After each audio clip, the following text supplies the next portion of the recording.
السلام عليكم ورحمة الله وبركاته. بسم الله الرحمن الرحيم. الحمد لله رب العالمين والصلاة والسلام على رسول الله وعلى آله وصحبه أجمعين إن شاء الله تعالى يتشاتر يالج يدمس فايل متهونو اهتاچن حليمة هوي بالله لاي تسفات تقرج إميلي هنا المالتنو يالله باريوچ هوي بالله سم ጠይቃችኋለሁ ሳታዳምጡ ምንም አይነት አስተያየት እንዳትሰጡ ምክንያቱም ለአደጋ ትዳረጋላችሁና ለምን ይህን ትምህርት ማዘጋጀት አስፈለገ? አንደኛ ለሐሊማ በማዘን፣ ሁለተኛ ሙስሊሞች ሲያጠፉ ምን አገባኝ ብሎ መቀመጥ እምነታቸው የተጓደሉ ሰዎች ባህሪ እንደሆነ ነብዩ ሰለላሁ ዐለይሂ ወሰለም ጠቅሰዋል። ምን ሲሉ ከናንተ ውስጥ እኮ አንዳችሁ እምነቱ ሙሉ አይደለም ለራሱ የወደደውን ለወንድሙ እስካልወደደ ድረስ አሉ። እንደሚታወቀው ሐሊማ የምትሰራው ስራ ጥሩ እንዳልሆነ እሷም ታውቀዋለች አይደለም እኛ ማለት ነው። ስለዚህ እህታችን ናት እስካልን ድረስ ሙስሊም ናት እስካልን ድረስ እኛ ለነብሳችን የምንወደው ከእንዲህ አይነት ማይረቡ ነገሮች መቆጠብ ነው። የምንሰራው ወንጀል ህዝብ ዘንድ ተሰራጭቶ አላህ ዘንድ እንዳያስጠይቀን ነው የምንፈልገው። ይህ ከሆነ እሷ የምትሰራው ጥፋት ወደ ህዝብ እየደረሰ ነውና ቢያንስ ህዝብ ጋር የሚሰራጨው እንዲቆምላት ለሰዎች ትምህርት እንዲሆን ነው ማለት ነው። ሶስተኛ አላህ በጠላው መንገድ ላይ ታዋቂ መሆን ለሚፈልጉ ሙስሊሞች ከሐሊማ ብዙ ትምህርት እንዲወስዱ የሷ ላይፍ ታዋቂ ናት አሁንም ባለችበት ግን ደስታ የሚባለውን ነገር ልታገኘው አልቻለችም። ፌመስነቱን ፌመስ ናት አሉ በሚባሉ ሚዲያዎች ትቀርባለች ግን ህይወትን ማግኘት አልቻለችም። አራተኛ በአደባባይ የተሰራ ጥፋት ሙስሊሞች ይማሩበት ዘንድ በአደባባይ ኢስላም ምን እንደሚል ማሰራጨቱ ከግዴታ ተግባሮች ውስጥ ስለሆነ ማለት ነው። ሐሊማ ሙስሊም ናት ወይ የሚል ጥያቄ ሶሻል ሚዲያ ላይ ሰዎች ተናደው ሲናገሩ ሲጽፉ ይሰማል። አዎ ሙስሊም ናት። በኢስላም የወንጀሎች ሁሉ ታላቅ አቻ የሌለው በአላህ ላይ ማጋራት ነው። ይህ ወንጀል ነው ከኢስላም የሚያስወጣው።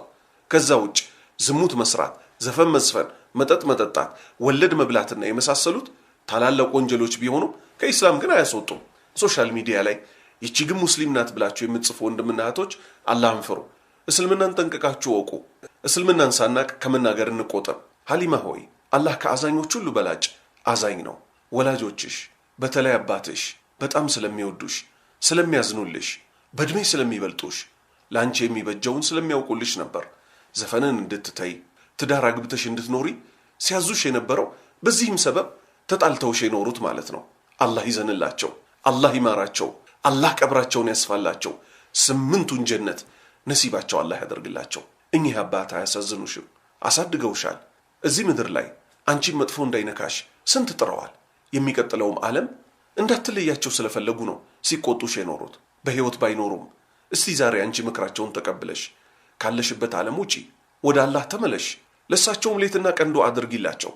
አንቺ የምትዘፍኚው ዘፈን ለሳቸው ቀብራቸው ውስጥ ምንም አይጠቅማቸውም። አላህ ተመለሽ ይልሻል። ተስፋ አትቁረጪ፣ ከዚህ ህይወትሽ ውጪ።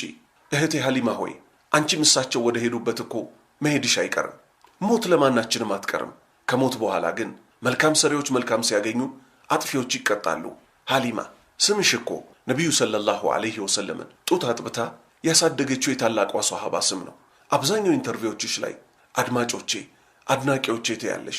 እነዚህ አካላት እኮ አላህ ዘንድ ለሚያስጠይቁሽ ጉዳዮች አጋዥም አማላጅም አይሆኑሽም። ቀብርም አብረውሽ አይገቡም። እርግፍ አርገሽ ተያቸው። ሐሊማ ሆይ ዘፍነሽ አየሽው፣ ምን ደስታ አገኘሽ? መልሱ ምንም ነው የምትዩ። በእያንዳንዱ ጉዳይሽ ዝም ብለሽ በጣም ጮክ ብለሽ ትስቂያለሽ። ይሄ የሚያሳየው አንደኛ የሚቀጥለው ዓለም ላይ ምን አይነት አስፈሪ ቀን እንዳለ ስለማታቂ፣ ሁለተኛ እውነተኛ ደስታ ስለሌለሽ ነው በትንሽ በትልቁ የምትስቂው። አንድ አደገኛ ችግር ልንገርሽ። እኛ አዲስ አበባ ተወልደናል፣ የአራዳ ሰፈር ልጆች ነን የምንል ሰዎች በጣም ትልቅ ጉዳት ተጎድተናል። እሱም ከኛ በላይ አራዳ ከወዴት ይምጣ የሚል የመጨረሻ የወረደ አስተሳሰብ አለን። ዳሩ ግን የትም ተወለድ በሱና ደግ ነው። አራድነት ማለት ከሞት በኋላ ላለው ህይወት መዘጋጀት ነው። ወደ ዋናው ቁም ነገር ስመለስ ሐሊማ ሆይ ደስተኛ መሆን የምትችይው መቼ ነው? ደስተኛ መሆን የሚቻለው አላህ ያዘዘውን በመስራት የከለከለውን በመራቅ ነው። አላህን ከማምለክ መሸሽ የጭንቀት ኑሮ ለመኖር ታላቁ ሰበብ እሱ ነው። አላህ እንዲህ አለ፣ ወመን አዕረض عن ذكري فإن له معيشة ضنكا ونحشره يوم القيامة أعمى። ትርጉም ከግሳጼም ትእዛዜን ከማክበርና ክልከላይን ከመራቅ የዞረ እምቢ ያለ ሰው ለሱ ጠባብ ኑሮ አለው፣ በትንሣኤውም ቀን እውር ሆኖ እንቀሰቀሰዋለን አለ። ቃለ ረቢ ሊማ ሐሸርተኒ አዕማ ወቀድ ኩንቱ በሲራ። እሱም ይላል በተራው ጌታዬ ሆይ ለምን እውር አድርገህ ቀሰቀስከኝ? በእርግጥ የማይሆኝ ነበር እኮ እዚህ ምድር ላይ አለ። ቃለ ከዛሊከ አተትከ አያቱና ፈነሲተሃ ወከዛሊከ ልየውመ ቱንሳ። ነገሩ እኮ እንደዚሁ ነው። ተአምራቶቻችን መጣችልህ ተውካትም፣ እንደዚሁ ዛሬ ትተዋለህ ይለዋል።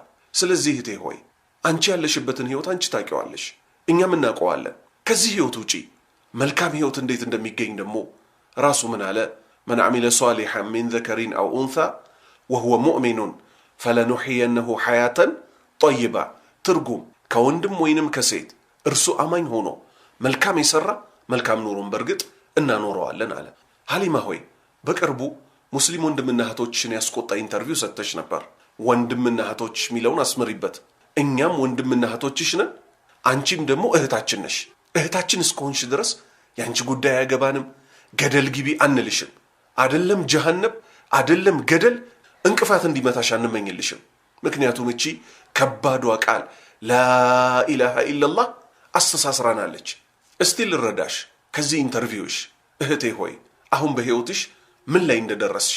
ታዋቂም ብትሆኚ፣ በየናይት ክለቡ ብትጠሪ፣ የሀገር መሪ ዘንድ ብትቀርቢ እዚህ ደረጃ ደርሰሻል። ምን የሚል ደረጃ? የሚያዝንልኝ፣ የማፈቅረው፣ የሚያፈቅረኝ፣ ጥሎኝ የማይሄድ ወንድ አገኛለሁን? ይህ እንኳን አይሆንም እያልሽ እኮ ነው።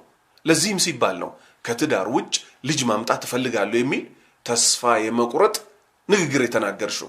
የንግግርሽን አደገኝነት ልብ ብለሽ ተገንዝበሽዋል። አንደኛ በአላህ ላይ ተስፋ የመቁረጥ ስሜት ውስጥሽ ገባ። በአላህ ላይ ተስፋ መቁረጥ ደግሞ ከታላላቅ ወንጀሎች ውስጥ ነው። ሁለተኛ ወንጀልን በአደባባይ ለማህበረሰባችን ለማስተዋወቅ ሞከርሽ። የመጥፎ ነገር አርአያ መሆን ደግሞ ወንጀሉን ንብርብር ያደርገዋል። ሶስተኛ በአደባባይ ህይወትሽ አደጋ አጣብቂኝ ውስጥ እንዳለ ተናገርሽ። አራተኛ ከትዳር ውጭ የተወለደ ልጅ ምን አደገኛ ኮንሲኩዌንስ ይዞ እንደሚመጣ ላስረዳሽ እስቲ እህቴ።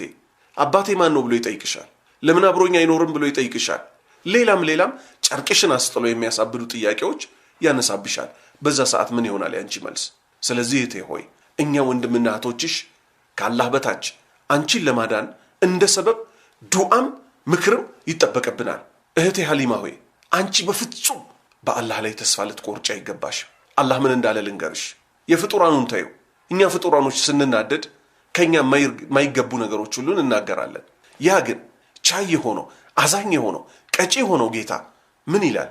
ቁል ያ ዒባዲየ አለዚነ አስረፉ ዐላ አንፉሲሂም ላ ተቅነጡ ሚን ረሕመቲላህ ኢነላህ የግፊሩ ዙኑበ ጀሚዓ ኢነሁ ሁወል ገፉሩ ረሒም በላቸው። ነቢያችን ሆይ እናንተ በነብሶቻችሁ ላይ ድንበር ያለፋችሁ ባሪያዎቼ ሆይ፣ ወንጀል ላይ የወደቅን በጠቅላላ ማለት ነው፣ ከአላህ እዝነት ተስፋ አትቁረጡ። አላህ ኃጢአቶችን በመላ ይምራልና እነሆ እርሱ መሐሪው አዛኙ ነውና ወደሱ ተመለሱ አለ። አላህ ሁሉንም ወንጀል ይምራል። ልብ በይ እህቴ፣ በንጹህ ንስሐ መመለስ ብቻ ነው ከኛ የሚጠበቀው። አንቺ ንስሐ ግቢ እንጂ አላህ እንዴት እንደሚደሰትብሽ አታውቂ። ናይት ክለብ ዘፍናለሁ ስላልሽ ማለት ነው። ናይቱን የማታውን ክፍለ ጊዜ ክለብ ከመሄድ እርግፍ አርገሽ ተይና ናይቱን አላህ ዘንድ ተዋደቂበት። መሬት ላይ ተደፍተሽ እያለቀስሽ ማረኝ፣ እዘንልኝ፣ አንተ ካልማርከኝ ካላዘንክልኝ በሁለት ሀገር ከከሳሪዎች ሆናለሁ ብለሽ አልቅሽ። የሚያዝንልኝ ባል ስጠኝ ብለሽ ለምኚው። 7 ሰማይ 7 ምድር በውስጡ ያዘው ሁሉ የሱ ነውና ሲያዝንልሽ ላንቺ የሚያዝን ባል ይሰጥሻል። ያዝንልኛል ማለትሽ ብቻ ይበቃሻል። ከዛ በኋላ የሱን እዝነት በተግባር ታየዋለሽ። አላህ ወደሱ ተመላሾችን እሱን የሚለምኑትን በጣም ወዳጅ እንደሆነ ልትዘነጋ አይገባሽም። ለኛ ለምስኪኑ አባትሽ በመከራም በደስታም ጊዜ አዝነው ላሳደጉሽ ሕፃን ልጅ ሆነሽ እንዳይበርዳት ብለው ከራሳቸው ልብስ ላይ ትተው ላንቺ ገዝተው ላሳደጉሽ አላህ እንዲያዝንላቸው፣ እንዲምራቸው፣ ቀብራቸው እንዲያሰፋላቸው፣ ጀነት እንዲያስገባቸው፣ ከእሳት እንዲጠብቃቸው ሌት ተቀን ዱዓ ልታደርጊ ይገባሻል። ሙስሊሞች ሆይ ሀሊማና የሷን መጥፎ አርአያ መከተል የሚፈልጉትን በመምከር ለነሱም ዱዓ በማድረግ ነፍሳቸውን እናድነው። አላህ እህታችን ሀሊማንም ሆነ ሌሎችን ከገቡበት ጨለማ ያውጣቸው። እኛንም ጽናት ይስጠን፣ ዝርያዎቻችንንም ይባርክልን። እህቴ ሆይ በአላህ ላይ ተስፋ አትቁረጭ። አላህ ይምራል፣ አላህ ያዝናል። መልካም ባል ይሰጣል፣ አዛኝ ባል ይሰጣል። አብረሽ ምታረጁ መልካም ልጆች ይሰጣል።